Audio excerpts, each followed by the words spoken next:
Welcome to the Working Well podcast. I'm Tim Boris, CEO of Fresh Wellness Group.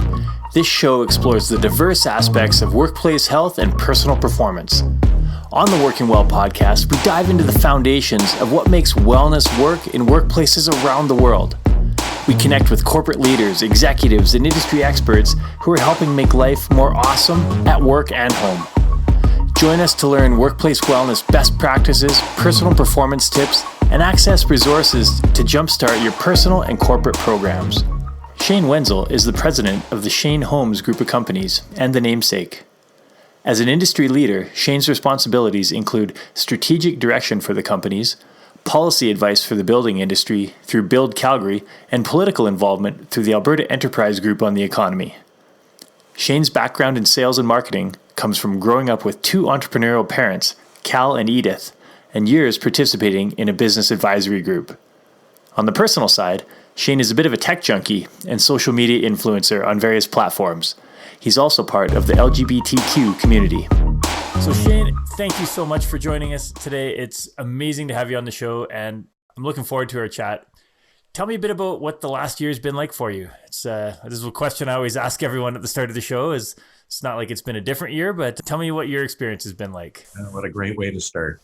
You know, this has probably been the most challenging year of my entire life. When you start off in this business, you don't think that that some sort of event like this is going to happen in your lifetime. It's usually business as usual with a few rocks thrown in the road. And then this past year, boom. We come back. My partner and I, we came back from a vacation, and you didn't have to isolate at the time. So of course I just saunter into the office the next day when we get back, and all of a sudden we're talking about COVID and COVID protocols, and you're sitting down with your management team and you're going over what these protocols are. By the time you're done, I mean, you've now effectively tried to figure out how to run a remote operation. How do you keep people safe by distancing them in the cubicles? Because we ended up going with a split shift schedule. And, I'm being asked to leave the office because that's what the protocol was, is that you got to go home and you got to isolate for 14 days. And, that worked out okay because the provincial government made that mandatory about a week later. But, what was kind of normal or average, you just got turned on your ear quickly.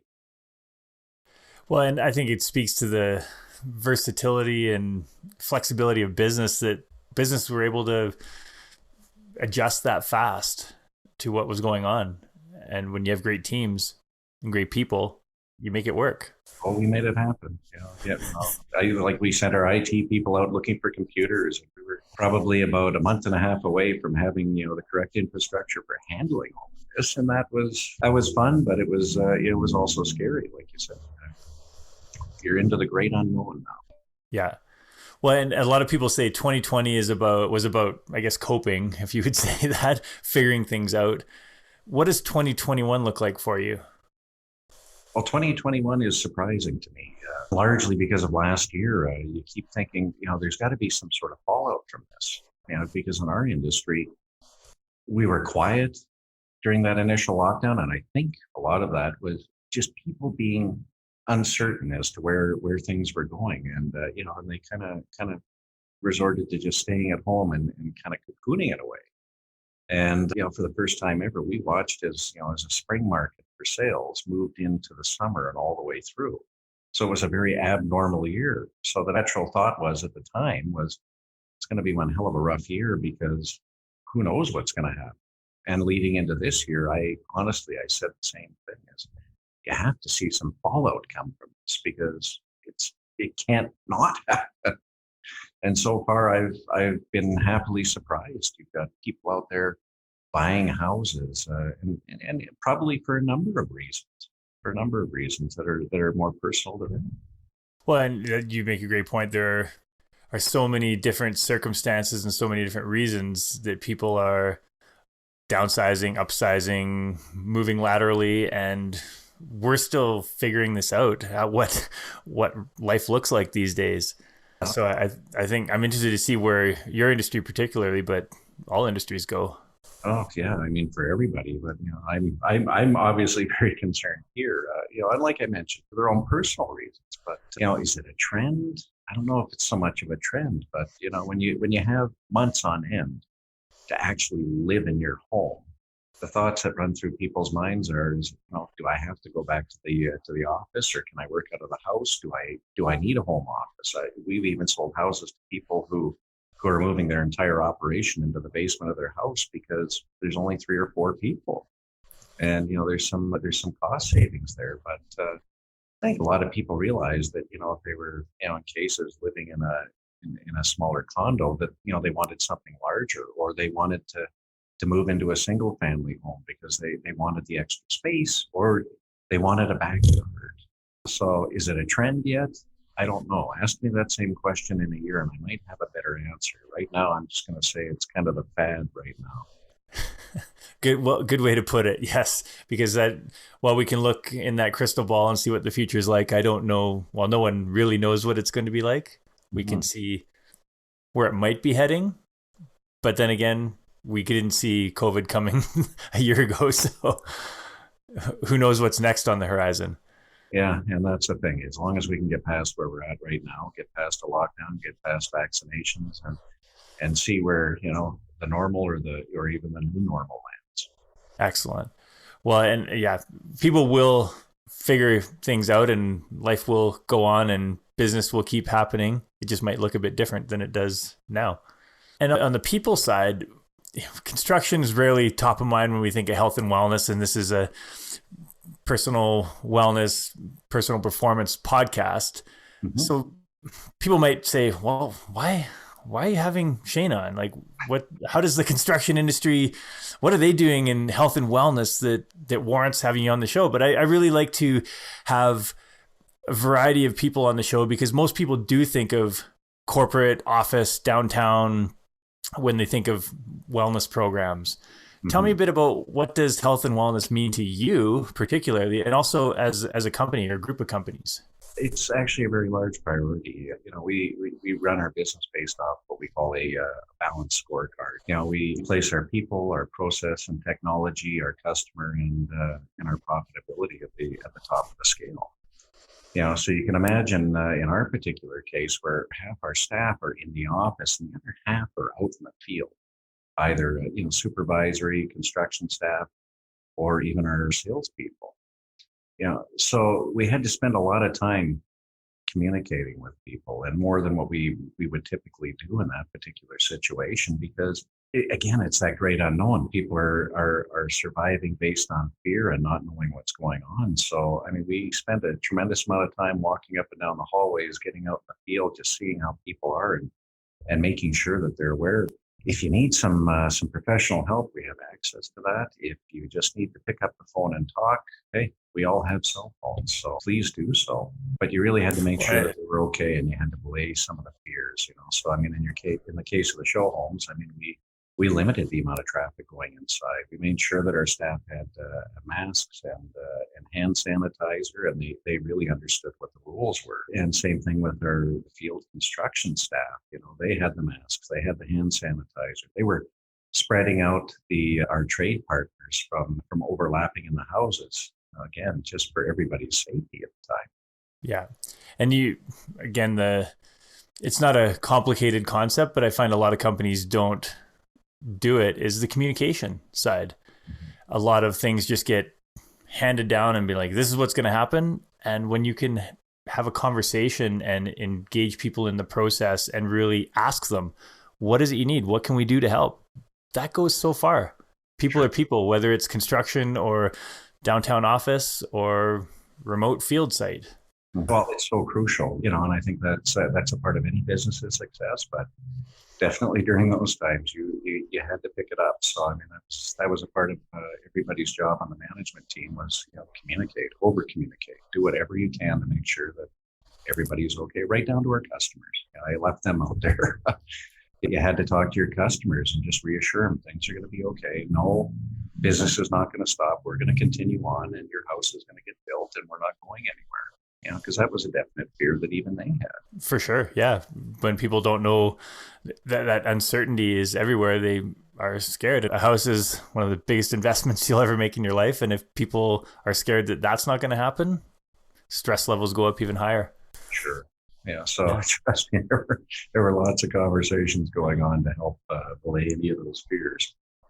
As they should. And sounds like you did a great job at it.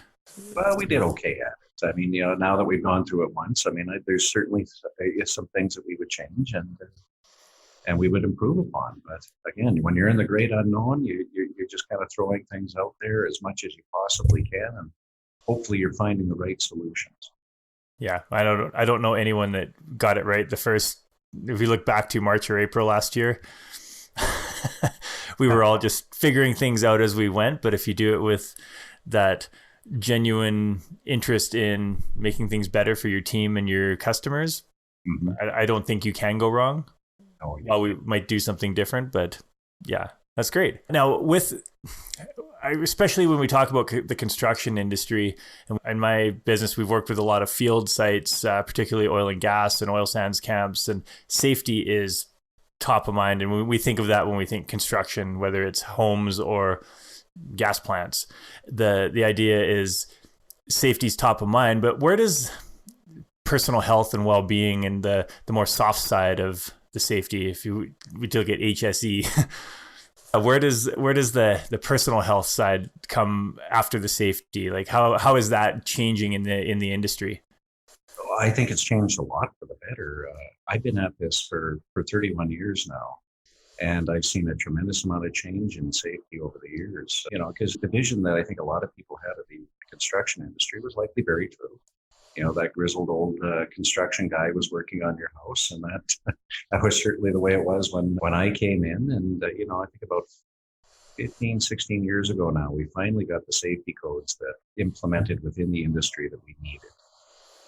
Because it was relatively unsafe. You weren't using the proper PPE on sites. You weren't, like you could literally walk out there in just your regular street clothes. And, so that was one of the most major improvements that we'd seen. And, it was welcome.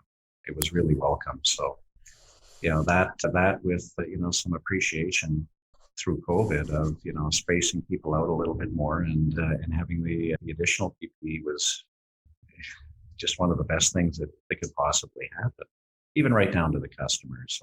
I'd seen show homes where we have people packed in there and largely because they're out there for viewing. That's great. We have this wonderful thing called the internet. And, one way that we were able to accommodate people then was even just having virtual tours. It was right down to the point where in a couple of cases, we sold a few homes strictly online. And even for their color selections inside the design studio, we were walking around with an iPad, making their selections for them because there was a definite fear that, what was going on with the great unknown of COVID. So we were able to accommodate that, and it can only get better from here. Absolutely. If you're looking back to January last year, would you have thought you'd be selling homes completely online, virtual, through video? No, and I get to give kudos where they're due. We have a phenomenal team here, so we were well into virtual tours, and we were moving along with the digitizing, a mostly paper process. We just needed a little more time to complete it. But I mean, that's where it's going because people expect convenience. They want to manage their life from their phone or from their desktop computer, and they want to do it on their hours. So we have to accommodate them. Absolutely. COVID basically put the industry, technology forward a whole decade in a matter of weeks. Mm-hmm. And I tend not to say it's went forward 10 years. It just caught up to the current time because most businesses were operating from a technology standpoint what it was like 10 or 15 years ago. Yes. So much paper, so much manual processes that didn't really need to be there, could have been changed, but there was never really an incentive to do it at the time. And I think this pandemic created the situation where we had to change, and it happened fast, which is great to see. No, I tend to agree with you there. It's one thing that it's been limiting in the industry at times for how far we were behind and how we're trying to catch up in cases. But it definitely did move at a faster pace when you really had no choice and that was your focus. What's always interesting is I'm a bit of a stats nerd, so of course I like market research. I like to make decisions based on what we find out from the research that we do. So, we proceed and we proceed cautiously because we're not sure totally where people want it to be. And that's, again, why you have customers, and that's why you gather information from them so you can learn from them. And that's why I called, what some people might think trends more like fads. Let's see when we can get past all this, how people's attitudes have really changed. Yeah. And to go back a bit to what we talked about on the health and wellness side, I completely agree with you with the safety changes that were made from the PPE, and that when I was in high school and university, I worked on some construction sites and doing demolition and cleanup and some paving crew. I look back and I'm like, man, how am I still alive in some of the things that we did, and what passed for norms? As you said, the grizzled old veterans would be like, oh yeah, make sure you don't do this, or you get your arm caught in that. And there was no shut off or safety locks or anything. And so to see that progress is great. Mm-hmm. Think of that as like, if we go along like Maslow's hierarchy of needs, that's the foundation of like, you got to be alive to be well. Well, that usually helps to perform your job. Yeah, for sure.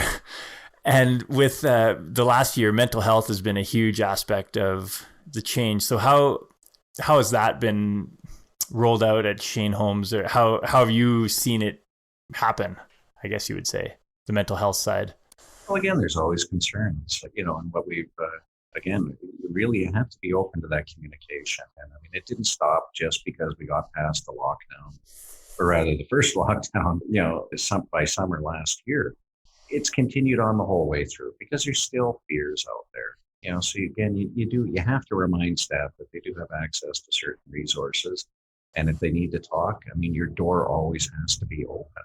And it doesn't matter whether they're in the office here or they're out in the field. And again, kind of right down to the customers as well. Even when they come in for visits, I mean, we do expect them to wear the proper PPE, and we want them to limit the family that they come with. Because, in certain cases, with certain ethnic groups, they come in with 8 people. Well, we can't have 8 people in the design center. But, I think it's good for, good for them to not be overwhelmed that way. And it's even better for our staff because, they have to feel safe doing their job. Those are things that a lot of businesses haven't had to manage as much in the past, is with the stress level high of employees and customers, plus the extended challenges of this pandemic after a year. Many people are just burnt out, and their fuses are about this short. Anyone that's customer facing, I think, finds it that much more challenging. Mm-hmm. Well, again, there's more roadblocks in the way, but you do what we do as best you can to accommodate it. Again, if I go back a year ago, we were meeting on this weekly.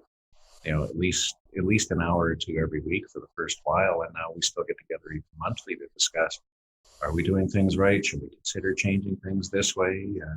The next topic to cover is, okay, if things open up, then how do we manage vacations now? Because I don't think anybody ever thought of that, and the mental health of people not being able to travel. Well, man, they want to travel now, except they can't have half the company gone at the same time.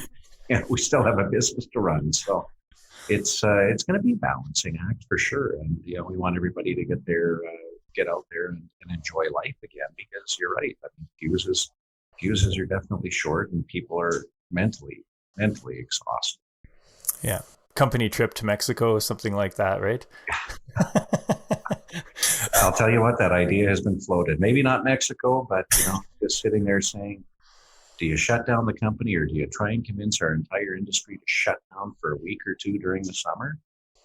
I guess our own informal little lockdown, so everybody can just go away. Yeah. And once I'm one of those people that can't wait to get away too. And I think there are so many people, and the travel industry will be booming once everyone can get out there. On the note you had said earlier, you've got about 50-50 field staff and office staff. Is that correct? Roughly, yeah. Yeah. How do you manage the different challenges and demands on the people side of, especially around wellness, with regards to field versus office? That's all individual. I mean, you do have to manage it that way. Fortunately, and like I said, we have a great management team, so it's not just limited to say one HR person. I mean, it's everybody's responsibility. So again, you always have to keep your door open and you can keep your cell phone on because they might call or they might pop in any time of day. But I think the field has done extremely well, although they are definitely just as exhausted as everyone else. And some people have been through. I don't want to pick on the older generation, but we got an older generation that seems to be a little more calm and a little more relaxed with it because they might have experienced something like this growing up. Not necessarily a pandemic, but some stringent lockdown rules. Whereas the younger generation, I mean, this is fear based, and it seems to they seem to get their information from a movie out there. So the level really depends on the individual more than anything. But with those open lines of communication, I mean, that seems to have done the best for all of us here. Yeah, and one of the things we hear from other clients too is that the field sites will often say, "Well, head office gets all the perks, and they get this and they get that, and they're and then what does the field site get?" And so, how have you seen that happen? And I guess how do you keep the education and activities and different programs going in for field staff? With a great deal of difficulty. That's always the problem. You're trying to find the balance for everyone and treat everyone equally.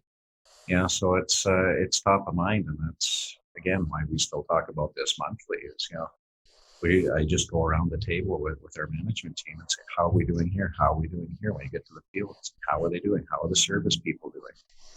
A little stressed out because for a while there we were shut down. We weren't going into people's homes.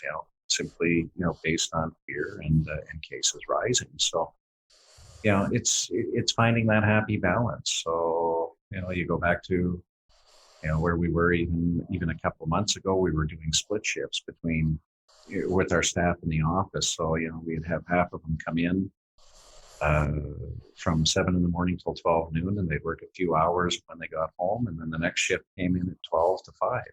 Field staff were going all the time. But at least they were able to spread things out and not worry so much about trades being on top of each other. So, I mean, we were able to create a little distancing that way, but, you still had to go out and you still had to visit them. Make sure they were doing okay. They were floundering a bit at times. And, again, your service staff, you're trying to keep them busy, even though they're not going into customers' homes.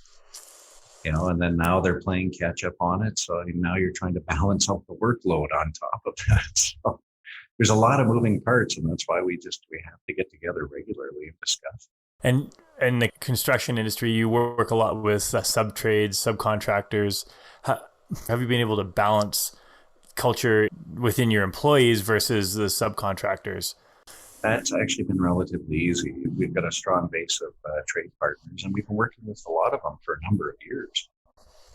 And in doing so, I mean, they share a lot of the same core values that we do, and that's why we find that we have the best team around there. So I mean, we're sharing information, we're sharing our protocols, they're sharing theirs. They have a good idea, we might have a good idea, and we're implementing them in conjunction with each other. So it's nice when you have business partners like that you can share those ideas and make it work for everyone. That's fantastic. Yeah. And I would love to think that a lot of companies have that relationship with the different sub-trades. I've seen both sides of it, so I'm glad to hear that lots more companies are keeping up that great communication on the sub-trade side. They're roughly similar in size, and some of them are a lot smaller, so they're looking for a little more guidance. We're happy to do so. That's why we call them trade partners. Yeah, exactly. Trades. Well, and you use the word values too, and that's huge. If we're not running your business based on values and bringing in like-minded partners, it causes a lot more challenge than it's worth. You're only so successful if your core values don't align. Yeah. Now you had mentioned it a bit before, calling it fads versus trends. Mm-hmm. But if you had to put that crystal ball on, looking at the industry and what's been going on the last year. What do you think it looks like in 2 years, 3 years? 2 years, 3 years, you're going to do a lot more transactions online. Our processes are going to become far more digital. I think I always try and reference it as to, you take a look at Amazon and online shopping, and why aren't we closer to something like that? Now, I know a house is a larger purchase, and some people may never feel comfortable other than going out on site, view a show home. But why not? You have an entire generation. You and I were talking before the show about kids, and my son, he might be that generation that's absolutely comfortable with purchasing their home or condo online and making their selections online. Will that happen in the next 2 to 3 years? No, but I think we'll inch closer to it every day. How much of bringing your whole operation in-house do you think will stay even once people start going back to the office, or it's okay and safe to go back to the office? Well, I think you're going to see a bit of a shift that way. Do I think it'll be the majority? No, I don't think most people are really predisposed to working out of their home. They need the motivation. They need to be around other people or colleagues to help keep them moving forward. So I can see how that might work in some situations. I can't see that working in the majority of them. It's kind of that same question as retail. Do you think malls and bricks and mortar are dead? No, because we went to the mall for a different experience. We went because, we wanted to window shop, to kill 3-4 hours on a Saturday or a Sunday. Well, I don't think the workplace is really a lot different. I think what you might have to do is adjust some things in the workplace and proceed with a bit of a different attitude. We've seen how vulnerable people can be over the past year, and nobody's bulletproof. So I think you need to create some different spaces and you probably see a bit of an evolution in leadership style to be a little bit more collaborative. And for the customer's sake, I think you can see a bit of a shift there too, is, creating that total customer experience, something that's a little more personalized for them. So I think that'll even change as well. Yeah, and there's a lot of the talk of the hybrid workplace where people will go back for a couple days a week and then work from home the rest of the time. A lot of the surveys I see on that tend to come from the tech companies, and I think they're quite a bit skewed to companies that are set up to work from home. But how do you see that happening in your business? It's not impossible that some roles could be done that way. They could be done remotely, especially if you have a digital process. Our biggest challenge that we found was trying to move that paper file from, say, somebody in drafting design who was working the shift tomorrow morning, and where the hell is that file this afternoon? But if it's digital, then it's much easier to work on. And those are all options we're going to have to explore moving forward. But certainly you can't be a site supervisor and you can't be a service person, from your couch or from your kitchen table at home. You actually have to be on site to physically see what's going on and manage the people going to and from. And it's there's certain possibilities, like I said, even with online sales and even with our salespeople. They could literally write a deal from someone's kitchen table if they were just sitting there talking about it. But it's much easier and I think more comfortable for people to come into the show home to at least expand upon what their thoughts are, at least for now. 10 years from now could be a different story. Very true. Now, you've held lots of different roles within the organization. You started sweeping floors essentially and working your way up. How has that impacted your leadership style? Well, it's helped create it. If I go back in time, even to those days, my father started the company with his business partner. So they're starting a company from the ground up and through its infancy, and I came in shortly afterwards. So you can imagine rather, his management style is he always jokes, he calls it a passive dictatorship, even though it was a bit dictatorial. But that's what it was at the time. Whereas I think I would be far more collaborative because this company and the group of companies rather has grown so immense that you can't have your fingers in every piece of the pie every day of the week. Literally impossible to. I'd never go home. So you have to rely on a lot of people. You have to hire some good people around you who are better experts than you are in specific areas. So that lends itself to a more collaborative management style. I'm still the final word on a lot of the key decisions, but I'm looking to my team for the best advice around. So that's how we move forward, and that's, I think, how you get the best out of your people as well, because they know that you're open, to questions on why we do things the way we do and how we can possibly improve it. I agree, and you've talked at a few different points throughout this discussion about communication and being open to that, and I think when we talk about wellness, being comfortable and feeling safe in an environment to express your opinion and Yes. talk to leaders across the organization and feel that your ideas are heard.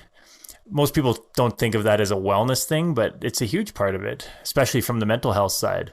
Mm-hmm. And I love, that's again, one of the reasons that I would say Shane Holmes has a great culture.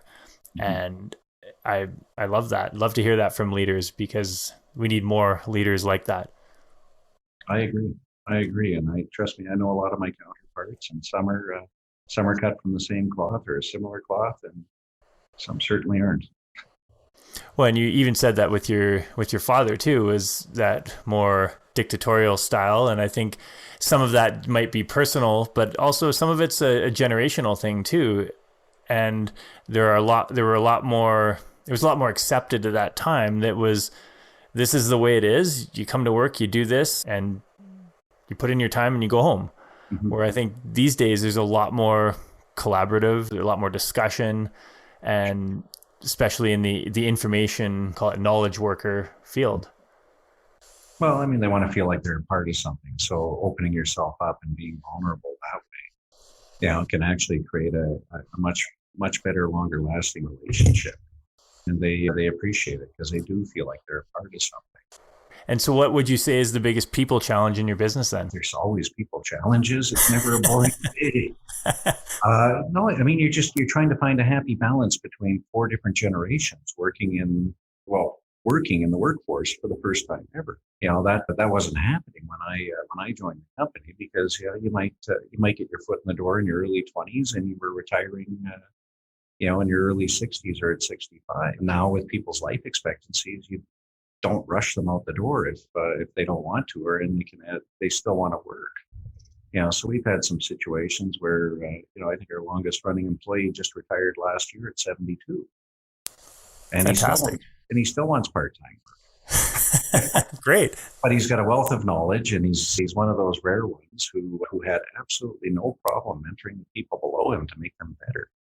And I think that's probably the best, most benevolent thing that any of your ageless workers could possibly do is not take that knowledge with them as they go out the door, but to share it with everybody else coming up underneath of them, because that makes our company better. That makes the world a better place. So I encourage it.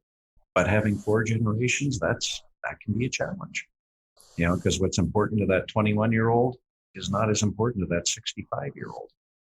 That 65-year-old knows he or she is doing a great job. And, if you give them kudos, say once a year, they're happy with that. And in cases you get a 21-year-old who you might have to do that to every week, because that's how they were brought up. That's what they expect. They need that feedback constant. And if they're doing it wrong, gosh, can you sit down and show me where I'm doing it wrong? And I promise not to make that mistake again.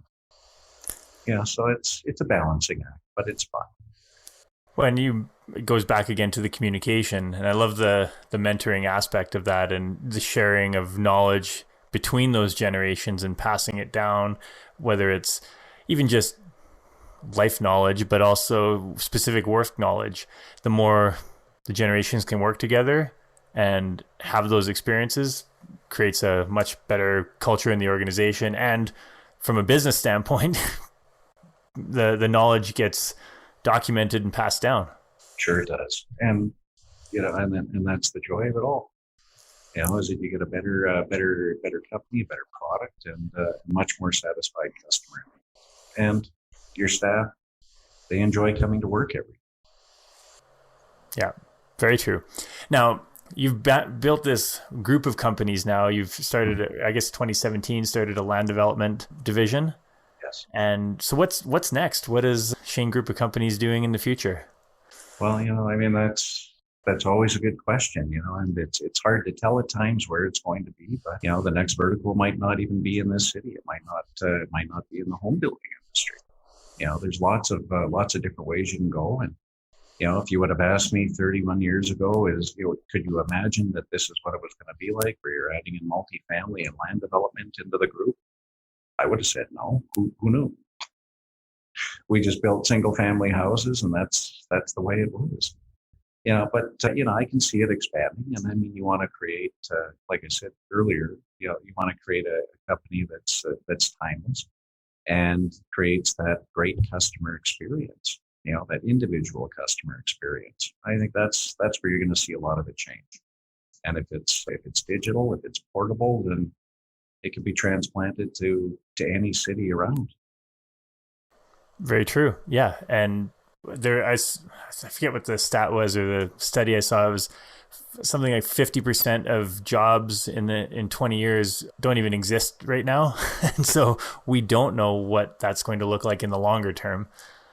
And we could be doing something we have absolutely no concept of right now, but being able to adapt and evolve to what's going on is important. Exactly. Well, again, go back 31 years. Could you imagine that you'd need an IT department in your company just to ensure that all the technology can talk to each other and it turns on in the morning when you get here? No, who knew? Yeah. So we added while we were going through all of this was a real live person for online chats. That role didn't exist years ago, but it's necessary now because you have so many inquiries that way. So even 10 years from now, could there be a whole department full of them? Could there be less salespeople? What kind of AI will you see on the job sites putting houses together? I mean, I've already seen what automation can do to kitchen cabinets, where you're plugging in a CAD plan into the system, and they're going through and cutting cabinets out of boards where there's a 4% wastage. I mean, that's significant when you consider that used to be 20%. I go back 10 years ago, and that's when we started panelizing all of our walls. That did a great thing for the environment and for the green movement. And, we've never looked back ever since, but, you've done a lot of great things just from that. And that's automation in a factory. That's not people doing it. So 10 years from now, who knows, maybe it'll just show up on site. And we'll just drop the house on a foundation. 3D printed homes are a thing right now, right? So whether it's 3D printed components or actual 3D printed homes, yes, there's the future. Very well. Seeing that, and I keep seeing the computer making these things, and it's like, wow. We just hope IKEA doesn't get into 3D printed homes, because then we'd have to put them together, and it would be a nightmare. Nobody wants that. That's where we come. No.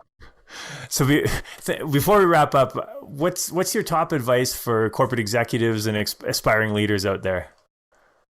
Yeah, I saw that, and that's a great question. I always go back to a saying I have: earn it, don't expect it. And I've certainly seen enough people go through this industry and various others over the years where they want my job within 5 or 10 years. That's where the earn it, don't expect it comes in. You have to take time. You have to learn a lot. I didn't get to this role just because my name was on the door. I had to be capable of being the president of the company and providing the leadership that we needed moving forward. But that didn't happen overnight.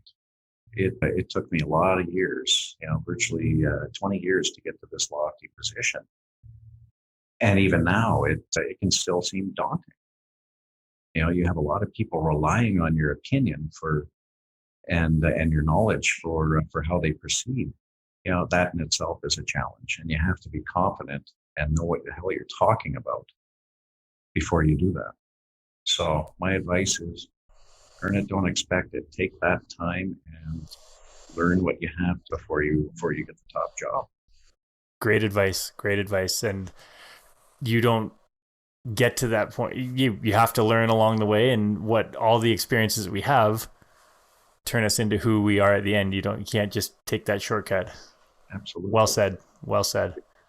Well, thank you so much for joining me. This has been wonderful. And where can people find you? I guess I'll say that. LinkedIn, your website. Oh, yeah. Well, if you're looking for the Shane Holmes Group of companies, they're on virtually every platform out there, from LinkedIn to Facebook to Twitter to Pinterest to YouTube. I'm only on so many of them. You can find me personally on LinkedIn or Twitter or YouTube or Instagram. So the company, that's simply Shane Holmes. You can find them there, or you can find me just at Shane Wenzel. Made it easy for everyone to hunt me now. Perfect. Great. Well, thank you so much, Shane. And I look forward to the next time we get the chance to chat. And thank you again for joining us on the Working Well podcast. Tim, I appreciate you having me. Thank you. Thank you for listening to the Working Well podcast. If you enjoyed the show, don't forget to rate and review us wherever you get your podcasts. We love to hear your experiences and how you've applied tips from the show to your daily life. So please keep us posted on your progress. To stay up to date with new episode releases, make sure to subscribe to our mailing list by emailing podcast@freshgroup.ca and follow us on Instagram, Facebook, and LinkedIn. Thank you, everyone, for tuning in. And once again, I'm Tim Boris with Fresh Wellness Group. We'll see you on the next episode.